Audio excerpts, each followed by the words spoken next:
ಕರ್ನಾಟಕದ ರಾಜಕೀಯ ಅಂಗಳದಲ್ಲಿ ಎಂಎಲ್ಸಿ ಚುನಾವಣೆಯ ಕಾವು ಜೋರಾಗಿದೆ. ಇದೇ ಹೊತ್ತಿನಲ್ಲಿ ಸಚಿವ ಸತೀಶ್ ಜಾರಕಿಹೊಳಿ ಅವರು ಮುಖ್ಯಮಂತ್ರಿ ಡಿಕೆ ಶಿವಕುಮಾರ್ ಅವರನ್ನ ಭೇಟಿ ಮಾಡಿರುವುದು ಕುತೂಹಲಕ್ಕೆ ಕಾರಣ ಆಗಿದೆ.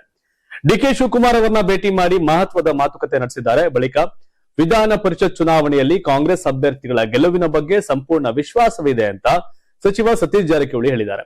ಶಾಸಕರನ್ನ ಚುನಾವಣಾ ತಂತ್ರಗಾರಿಕೆಗಾಗಿ ಒಟ್ಟಿಗೆ ಕರೆದುಕೊಂಡು ಹೋಗಲಾಗಿದೆ. ನಾವು 100ಕ್ಕೆ 100 ಗೆದ್ದೇ ಗೆಲ್ತೇವೆ.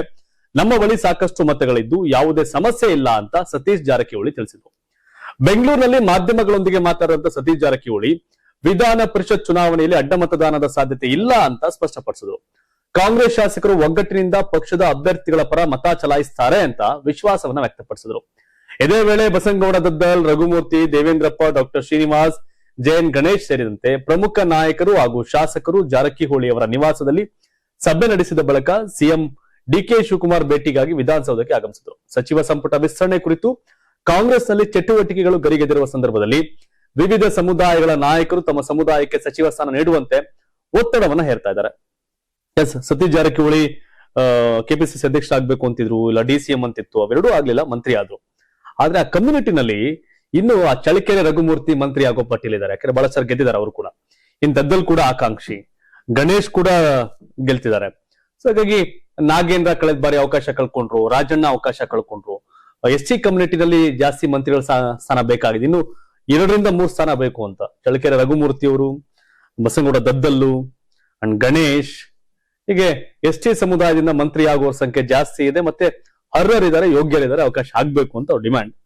ಏನ್ ಮಾಡ್ತಾರೆ ಡಿ ಕೆ ಶಿವಕುಮಾರ್, ಹೈಕಮಾಂಡ್ ಏನ್ ಮಾಡುತ್ತೆ ಅಂತ ನೋಡ್ಬೇಕು. ಈಗ ಮಂತ್ರಿ ಆಗಿರೋರು ಆ ಖಾತೆ ಬಗ್ಗೆ ಕ್ಲಾರಿಟಿಗೋಸ್ಕರ ಕಾಯ್ತಾರೆ. ಅದರಲ್ಲಿ ನಮ್ಮ ಕೃಷ್ಣ ಬೈರೇಗೌಡರು, ಹೌದು, ಸಚಿವರಾಗಿ ಪ್ರಮಾಣ ವಚನ ಸ್ವೀಕರಿಸಿ 10 ದಿನಗಳು ಕಳೆದ್ರು ಸಚಿವ ಕೃಷ್ಣ ಬೈರೇಗೌಡರು ಬೆಂಗಳೂರು ಅಭಿವೃದ್ಧಿ ಖಾತೆ ಅಧಿಕಾರವನ್ನ ಇನ್ನೂ ವಹಿಸಿಕೊಂಡಿಲ್ಲ.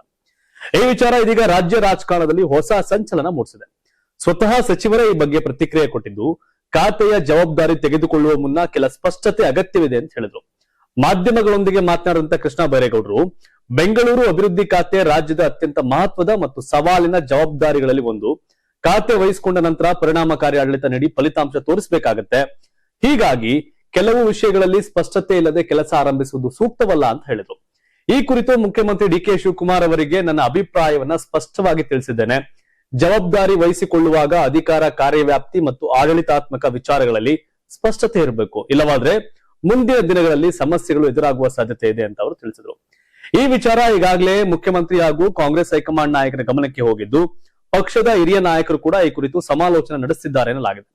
ಮುಖ್ಯಮಂತ್ರಿ ಡಿ ಕೆ ಶಿವಕುಮಾರ್ ಅವರು 1-2 ದಿನಗಳಲ್ಲಿ ಎಲ್ಲಾ ಗೊಂದಲಗಳನ್ನ ನಿವಾರಿಸಿ ಸ್ಪಷ್ಟ ನಿರ್ಧಾರ ಕೈಗೊಳ್ಳುವ ಭರವಸೆ ಕೊಟ್ಟಿದ್ದಾರೆ ಅಂತ ಕೃಷ್ಣ ಬೈರೇಗೌಡ ತಿಳಿಸಿದರು. ಎಸ್, ಬೆಂಗಳೂರು ಅಭಿವೃದ್ಧಿ ಅಂದಾಗ ಅದು ಬಿಡಿಎ, ಬೆಂಗಳೂರು ಅಭಿವೃದ್ಧಿ ಅಂದಾಗ BWSSP, ಬೆಸ್ಕೋ, ಇವೆಲ್ಲ ಸೇರ್ಕೊಂಡಂಗೆ ಬೆಂಗಳೂರು ಡೆವಲಪ್ಮೆಂಟ್ ಅಲ್ವಾ. ಒಂದು ಕಾರ್ ಅಂದ್ರೆ ಸ್ಟೈರಿಂಗು, 4 ಚಕ್ರ, ಗೇರ್ ಇವೆಲ್ಲ ಇದ್ದಂಗೆ.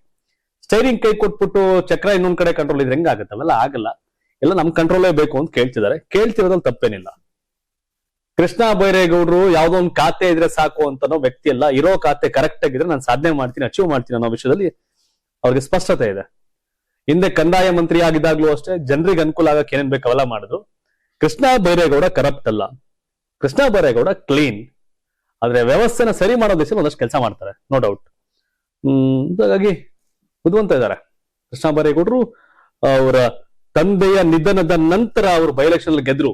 ಅಖಿಲ ಭಾರತ ಪ್ರಗತಿಪರ ಜನತಾದಳ ವೇಮ್ಗಲಲ್ಲಿ ಸರಿಸುಮಾರು 22 ವರ್ಷಗಳ ಕಾಲ ಅವರು ಶಾಸಕರು ನಿರಂತರವಾಗಿ. ವೇಮ್ಗಲ್ ಆದ್ಮೇಲೆ ಬ್ಯಾಟ್ರಾಯಂಪುರ. ಹಾಗಾಗಿ ಅವರು ಗೊತ್ತು ಏನು ಎತ್ತ ಅಂತ. ಹಾಗಾಗಿ ಅವರ ಸ್ಪಷ್ಟತೆ ಇದೆ ಅವರಿಗೆ. ಜೂನ್ 18ರಂದು ಕರ್ನಾಟಕ ವಿಧಾನ ಪರಿಷತ್ತಿನ ದ್ವೈವಾರ್ಷಿಕ ಚುನಾವಣೆಗಳು ನಡೆಯಲಿದ್ದು, ಕಾಂಗ್ರೆಸ್ ಶಾಸಕಾಂಗ ಪಕ್ಷದ ನಿರ್ಣಾಯಕ ಸಭೆ ಜೂನ್ 16ರಂದು ವಂಡರ್ಲಾ ರೆಸಾರ್ಟ್ಸ್ ನಲ್ಲಿ ನಡೆಯಲಿದೆ. ಸಭೆಯಲ್ಲಿ ಚುನಾವಣೆಯ ಕಾರ್ಯತಂತ್ರವನ್ನ ಅಂತಿಮಗೊಳಿಸಲಿದೆ ಮತ್ತು ಶಾಸಕರಲ್ಲಿ ಸಂಪೂರ್ಣ ಸಮನ್ವಯವನ್ನ ಖಚಿತಪಡಿಸಿಕೊಳ್ಳಲಿದೆ. ಮುಖ್ಯಮಂತ್ರಿ ಡಿ ಕೆ ಶಿವಕುಮಾರ್ ಅವರ ನೇತೃತ್ವದಲ್ಲಿ ನಡೆಯುವ ಮೊದಲ ಪ್ರಮುಖ CLP ಸಭೆಯಾಗಿರೋದ್ರಿಂದ ಇದು ಮಹತ್ವ ಪಡ್ಕೊಂಡಿದೆ. 7 ಪರಿಷತ್ ಸ್ಥಾನಗಳಿಗೆ ನಡೆಯುವ ಚುನಾವಣೆಯಲ್ಲಿ ವಿವರವಾದ ಮತ ನಿರ್ವಹಣೆ, ಪ್ರಥಮ ಪ್ರಾಶಸ್ತ್ಯದ ಮತಗಳ ಹಂಚಿಕೆ ಹಾಗೂ ಅಡ್ಡ ಮತದಾನವನ್ನ ತಡೆಗಟ್ಟುವ ಬಗ್ಗೆ ಗಮನ ಹರಿಸುವ ನಿರೀಕ್ಷೆ ಇದೆ. ಏಕವರ್ಗಾವಣೆ ಮತ ವ್ಯವಸ್ಥೆ ಅಡಿಯಲ್ಲಿ ಪ್ರತಿ ಅಭ್ಯರ್ಥಿಗೆ ಸುಮಾರು 28 ಅಥವಾ 29 ಪ್ರಥಮ ಪ್ರಾಶಸ್ತ್ಯದ ಮತಗಳು ಬೇಕಾಗುತ್ತದೆ. ಇದು ಅಂತಿಮ ಮಾನ್ಯ ಮತಗಳ ಸಂಖ್ಯೆಯನ್ನು ಅವಲಂಬಿಸಿರುತ್ತೆ. 134 ಶಾಸಕರನ್ನು ಹೊಂದಿರತಕ್ಕಂಥ ಕಾಂಗ್ರೆಸ್ 4 ಸ್ಥಾನಗಳನ್ನು ಸುಲಭವಾಗಿ ಗೆಲ್ಲಬಹುದು ಮತ್ತು 5ನೇ ಸ್ಥಾನದ ಮೇಲೆ ಪ್ರಭಾವ ಬೀರಬಹುದು. ಆದಾಗ್ಯೂ ಕೆಲವು ಅನಿಶ್ಚಿತಗಳಿಂದಾಗಿ ಪಕ್ಷದ ಶಾಸಕರ ಬಲವನ್ನ ಸೂಕ್ಷ್ಮವಾಗಿ ಗಮನಿಸಲಾಗ್ತಾ ಇದೆ. ಕಾಂಗ್ರೆಸ್ ಶಾಸಕ ವಿನಯ್ ಕುಲಕರ್ಣಿ ಸದ್ಯ ಜೈಲಿನಲ್ಲಿದ್ದು, ಸಚಿವ ಡಿ ಸುಧಾಕರ್ ಅವರ ನಿಧನವು ಪಕ್ಷದ ಬಲವನ್ನ ಕಡಿಮೆ ಮಾಡಿದೆ. ಲತಾ ಮಲ್ಲಿಕಾರ್ಜುನ್ ಮತ್ತು ದರ್ಶನ್ ಪುಟ್ಟಣ್ಣಯ್ಯ ಸೇರಿದಂತೆ ಸ್ವತಂತ್ರ ಶಾಸಕರು ಕಾಂಗ್ರೆಸ್ ಅನ್ನ ಬೆಂಬಲಿಸುವ ನಿರೀಕ್ಷೆ ಇದ್ರೆ, ಬಿಜೆಪಿ ಮಾಜಿ ಸಚಿವ ಜೆ ಜನಾರ್ದನ್ ರೆಡ್ಡಿ ಅವರ ನಿಲುವು ಪ್ರಶ್ನೆಯಾಗಿಯೇ ಉಳ್ಕೊಂಡಿದೆ. ಪಕ್ಷದ ಏಕತೆಯನ್ನ ಖಚಿತಪಡಿಸಿಕೊಳ್ಳಲು ಮತ್ತು ಚುನಾವಣಾ ಫಲಿತಾಂಶದ ಮೇಲೆ ಪರಿಣಾಮ ಬೀರುವ ಯಾವುದೇ ಅಡ್ಡಮತಗಳನ್ನ ತಡೆಗಟ್ಟೋಕೆ ಕಾಂಗ್ರೆಸ್ ನಾಯಕರು ಎಲ್ಲಾ ಶಾಸಕರ, ವಿಶೇಷವಾಗಿ ರಾಜ್ಯ ಸಚಿವ ಸಂಪುಟದಿಂದ ಕೈಬಿಡಲ್ಪಟ್ಟ ಮಾಜಿ ಸಚಿವ ಕೆಎನ್ ರಾಜಣ್ಣ ಅವರಂತಹ ಶಾಸಕರ ಮೇಲೆ ನಿಕಟವಾಗಿ ನಿಗಾ ಇಡಲಿದೆ. ಯಾಕಂದ್ರೆ ಗೌಪ್ಯ ಮತದಾನ ಮೊದ್ಲಾರೆ ತೋರ್ಸ್ಬೇಕಾಯ್ತು, ಅಲ್ಲೇ ಲಾಕ್ ಆಗೋರು. ಈಗ ತೋರ್ಸಲ್ಲ, ಹಾಕದಷ್ಟೇ ಕೆಲಸ. ಈಗ ಯಾರ್ಯಾರು ಸಿಟ್ಟಿದೆ ಅವರೆಲ್ಲ ಹಾಕಕ್ ಕಡಿಯವ್ರೆ, ಅದು ಕಾಂಗ್ರೆಸ್ ಆಗ್ಲಿ, ಬಿಜೆಪಿ ಆಗ್ಲಿ, ಜೆಡಿಎಸ್ ಆಗ್ಲಿ. ಬಟ್ ಹಾಗಾಗಿ ಎಲ್ರಿಗೂ ಸ್ವಲ್ಪ ಟೆನ್ಷನ್ ಇದೆ. ಜೆಡಿಎಸ್ ಅವರು ಕಾಂಗ್ರೆಸ್ಸಿನ ಒಂದಷ್ಟು ಅಸಮಾಧಾನವನ್ನು ಲಾಭ ಮಾಡ್ಕೊಳಕ್ ಹೊರಟಿದ್ದಾರೆ. ಅಲ್ಲಿ ಯಾರು ಮಂತ್ರಿಗಿರಿ ಕಳ್ಕೊಂಡವ್ರೆ, ನೆಕ್ಸ್ಟ್ ಯಾರು ಮಂತ್ರಿ ಆಗಲ್ಲ, ಅವ್ರಿಗೆಲ್ಲ ಒಂದಷ್ಟು ಸ್ಪಷ್ಟತೆ ಇದೆ. ಅವರೆಲ್ಲ ಒಳ್ಳೊಳಗೆ ಅದ್ ಹೇಳ್ತಾರ, ಗಳಿಗೆ ಸಿದ್ಧರು ಏನ್ ಮಾಡ್ತಾರೆ ನೋಡ್ಬೇಕು. ಒಳಗೆ ಏನ್ ಓಟ್ ಹಾಕ್ತಾರೆ ಅಂತ ಗೊತ್ತಾಗಲ್ಲ ಆ ಕಾರಣಕ್ಕೆ.